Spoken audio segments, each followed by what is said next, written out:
వరుసగా ఆడవాళ్ళందరూ పడుకుంటే ఒకడెవడో సన్యాసి లాంటి వాళ్ళ కడుపుల మించి నడుచుకుంటూ వెళ్తున్నాడు. పిల్లలు పుడతారట. వాడు తంతే పిల్లలు పుట్టిన అది బాగా అసలు మండిపోయి ఏంటి ఏం కర్మ, ఇండియా ఎంత దుర్మార్గం అంటే ఒకడు మోసం చేస్తాను అంటే 999 మంది మేము మోసపోతాము అని రెడీగా వెళ్తారు. సో ఎవరిని ఎప్పుడు ఎలా నమ్మాలో కూడా అర్థం కావట్లేదు. అందులోంచి వచ్చి ఎవడో తంతే పిల్లలు పుడతారట, వెళ్ళి తన్నించుకుంటాం. ఎవడో వడ్డీ ఎక్కిస్తాట, వెంటనే పెళ్ళాం పుస్తలమ్మి మరి చీటీలు కడతాం. వయసులో ఉంటే చాలు ప్రేమించేస్తాం, కాదంటే యాసిడ్లు పోస్తాం. Short cut.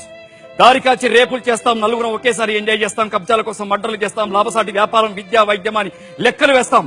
భోగలాలస కోసం నిత్యానందరం అవుతాం. Short cut. కార్లు బైక్లు దొంగతనం చేస్తాం. 1000కో 5000కో అమ్మేస్తాం. గర్ల్ ఫ్రెండ్ తో సినిమాక్స్ లోకి వెళ్తాం. Short cut. పిల్లల్ని కిడ్నాపులు చేస్తాం. అమ్మాయిల్ని అమ్మేస్తాం. అబ్రాడ్ ఉద్యోగాలతో అబ్బాయిల్ని ముంచుతాం. Short cut.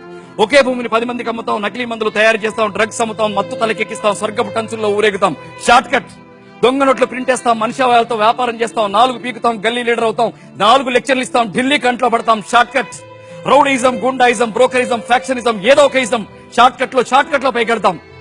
అసలు ఎందుకు బాస్, మనిషిని మర్డర్ చేశాక బాడీ బరువు అని చెప్పి ముక్కలుగా కోసి ఈజీగా విసిరేస్తాం బాస్. Short cut.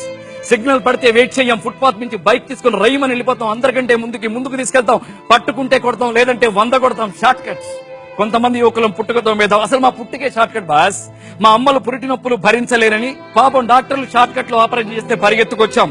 అందుకే మమ్మల్ని తలదన్నే వాడేవాడైనా వస్తాడనే మాకు టెన్షన్. 5 నిమిషాల్లో 100 కావాలి, 5 గంటల్లో 1000 కావాలి, 5 రోజుల్లో 1,00,000 కావాలి, 5 నెలల్లో 1,00,000 వచ్చేయాలి, 5 సంవత్సరాల్లో మిలియనీర్ అవ్వాలి బాస్. మరి ఎలా 5 సంవత్సరాల్లో మిలియనీర్ అవ్వాలంటే షార్ట్ కట్. ఒకే ఒక వ్యాపారం, రాజకీయ వ్యాపారం బాస్. ఆ వ్యాపారంలోకి వెళ్తే ఎంతకైనా తెగించొచ్చు, ఏమైనా లాగించవచ్చు. ఒక్కసారి ఎంటర్ అయితే పేరు మారుద్ది, ఊరు మారుద్ది, తీరు మారుద్ది, జోరు మారుద్ది. నాయకులు, ప్రజానాయకులు, రాజయోగం, మహారాజభోగం, ఇల్లు, కరెంటు, వాటర్, ఫోన్, వైద్యం అన్ని ఫ్రీ. కుంభాలు, కుంభకోణాలు, మైళ్లు. మా నాయకులు బంగారు కొండలు, బాత్రూమ్ 2 బెడ్రూమ్ దాకా బంగారమే. మా పాలకు చల్లగా బతకాలి. ఇల్లేసి, కారేసి, అసెంబ్లీసి, పార్లమెంట్, స్టైలేసి, ఫ్లైట్ వేసి అంతా వేసేవాళ్లే. మరి మా నాయకులు ప్రజాసేవ చేయరా? ఇదిగో ఇక్కడే వచ్చింది బాస్ చిక్కు. ఎక్స్పెక్టేషన్ దరిద్రమైన జబ్బిది. నాయకులు ప్రజల్లోంచి పుట్టాలి కదా. మరి ఇంకే మనలోంచి పుట్టిన నాయకుడు మనలాగే ఉంటాడు. మరి జనం అంటే ఏంటి? గొర్రెల్లోంచి వచ్చిన వాడు గొర్రెల కాకపోతే ఇంకెలా ఉంటాడు? కాబట్టి సడన్ గా కామధేను ఓదు, గొర్రె కాకపోతే కొంచెం బలుస్తుంది. గడ్డి స్కాములు అవి ఇవి ఉంటాయి కదా, అందుకే ఇలా వెళ్ళి. ఏదేమైనా ఈ ఎలక్షన్స్ 5 ఏళ్లకోసారి కాకుండా 2 ఏళ్లకోసారి ఇస్తే నాకు పర్సనల్ గా చాలా హ్యాపీ బాస్. ఎందుకంటే జెండాలు కుట్టేవాళ్ళు, జెండాలు కట్టేవాళ్ళు, ప్రింటింగ్ ప్రెస్సాలు, మెస్సాలు, టెంట్ హౌసాలు, పాడేవాళ్ళు, రాసేవాళ్ళు, రికార్డింగ్ డాన్స్ వాళ్ళు, జానపదులు, ట్రాన్స్పోర్ట్ వాళ్ళు, కళాకారులు, మైక్ సెట్ వాళ్ళు, జై కొట్టేవాళ్ళు, ఓట్లు అమ్ముకునేవాళ్ళు, టీవీ వాళ్ళు, ఇలా ఎందరెందరికో ఉపాధి దొరుకుతుంది. 5 ఏళ్ల తతంగానికి 5,000 నోట్లోకి వెళ్తాయి బాస్.